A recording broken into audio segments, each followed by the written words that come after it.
6-5-7 เดือนมิถุนาจะเป็นขบวนแรกเนาะเขาจะเอาน้อยที่อยู่ต่างแสงนี่บางบ่อนเนาะบรรดาทานเพิ่นกันยังบ่เคยฮู้ทำว่างานวันเด็กน้อยนี่แม่นหยังดังนั้นแล้วเขาจะนำวัยหนุ่มของเขานี่แหละที่อยู่ในนครหลวงเวียงจันทร์ของเขานี่ไปร่วมจัดงานวันเด็กให้เพิ่นได้ฮู้ว่าเขายังมีได้งานวันเด็กน้อยแต่ว่าเขาได้เฮ็ดอีหยังแน่เขาได้แจกขนมจังไดล่ะเขาเนี่ยนอกจากนี้เขาก็จะได้นำพาเนาะกันสิทธิเด็กลงไปเผยแพร่ในชุมชนนั้นๆด้วยนี่ก็เป็นกิจกรรมหนึ่งเนาะของทางศูนย์การศึกษาและวัฒนธรรมเด็กนี่ขายเต็มที่เลยเนาะเพราะว่าได้ไหมเนาะเพราะขายเต็มที่สำหรับบูธไหนเนาะอยากให้เขาช่วยขายเนาะสามารถมาบอกเขาได้หรือว่าอยากมาขายเองที่เทิงเวทีก็ได้อยากมาขายอยากมาเล่นกิจกรรมเทิงเวทีแบบนี้ก็สามารถเชิญชวนหรือว่าเรียนเชิญเลยได้เลยขึ้นมาได้เลยนี่โครงการของเขาหัว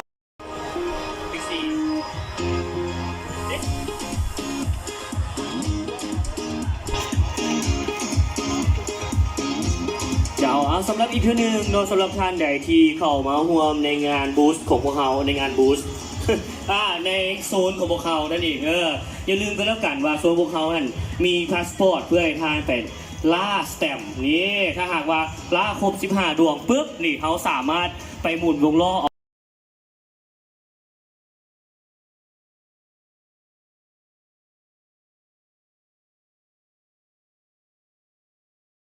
เราจะได้สัมภาษณ์ทั้งสองคนเนาะก็คือเป็นยังไงศิลปินวายุใช้พรุ่งนี้ใช้เวลาไปจักชั่วโมงโอ้เกือบชั่วโมงหนึ่งเนาะแล้วก็ให้ศิลปินอธิบายผลงานเนาะว่าเพิ่นพรีเซนต์เกี่ยวกับอย่างสบายดีขอแนะนำตัวเองก่อนชื่อวายุมีวงศาปัจจุบันเป็นนักศึกษาปีที่5อยู่สถาบันวิทยาศาสตร์หูนี้ที่5กระแตมเป็นเมื่อกี้5กระแตมสดๆเมื่อกี้ผลงานนี้มีชื่อว่าสิพจรแห่งพงไพ่หรือว่าเส้นเลือดแห่งปลาก็คือต่างใจไส้ตัวลักหรือว่าจุดเด่นเนี่ยจะเป็นคนกำลังแลนที่กำลังทะเยอไปทางนาเนาะแล้วก็สีสันที่ไส้กับไส้เป็นโทนสีเขียวๆแล้วก็สีสันสดใสอยู่ทางกลางเนาะที่เป็นเส้นแตกออกมาจะซื้อถึงพลังของการทะเยอไปทางนาตัวนี้ก็ตั้งใจเฮ็ดเป็นหูแตมที่เขากับหัวคอได้หนึ่งแล้วก็ซึ่งงานนี้ก็เป็นงานRun for Our Forest เนาะแล้วก็หูนี้ก็จะเป็นแบบคนกับธรรมศาสตร์ต้นไม้เนี่ยก็คือเพราะไงมันจะเป็นสิ่งเดียวกันคนเฮาเนี่ยมันทะเยอไปทางนาศิลปะหรือว่าธรรมศาสตร์สัตว์สาวาสิ่งต่างๆเนี่ยมันก็จะไปนำกันหรือว่ายังไงก็คือมนุษย์ธรรมศาสตร์เนี่ยสามารถเสื่อมเป็นสิ่งเดียวกันได้ก็คือกับ Run for Our Forest เนาะเฮาแลนด์แต่ว่าเฮาเฮ็ดเพื่อธรรมศาสตร์เนาะประมาณนี้หวังว่าคนเบิ่งจะรู้สึกถึงพลังของความนี้ได้พลังของการทะเยอไปทางหน้าหาความหวังเนาะเข้าใจสวัสดีสำหรับอีก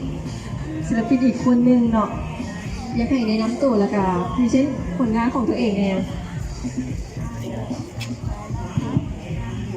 โดยสบายดีเนาะข้าพเจ้าสื่อพุทธสอนสุขสมแพงหรือว่าสื่อที่ใช้ในวงการแกมผูกก็คือพุทธจูโดนั่นเองซึ่งว่าสไตล์ผลงานของพุทธเองก็จะเป็นออกแนวแบบดูโดอาร์ตนี่เป็นอย่างดูโดอาร์ตนี่คือการแต้มแบบ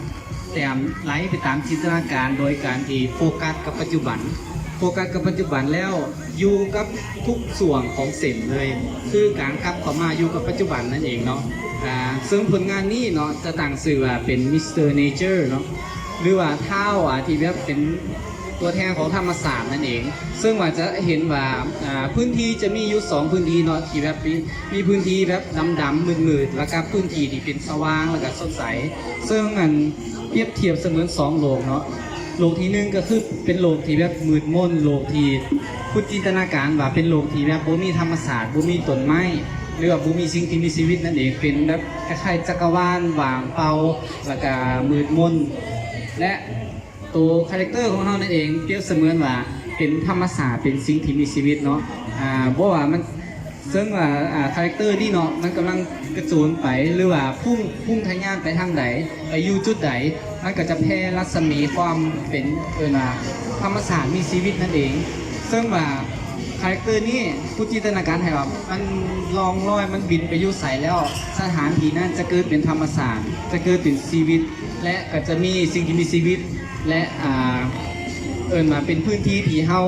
หนาอยู่อาจารย์ซะและพร้อมที่จะมาจังใดดี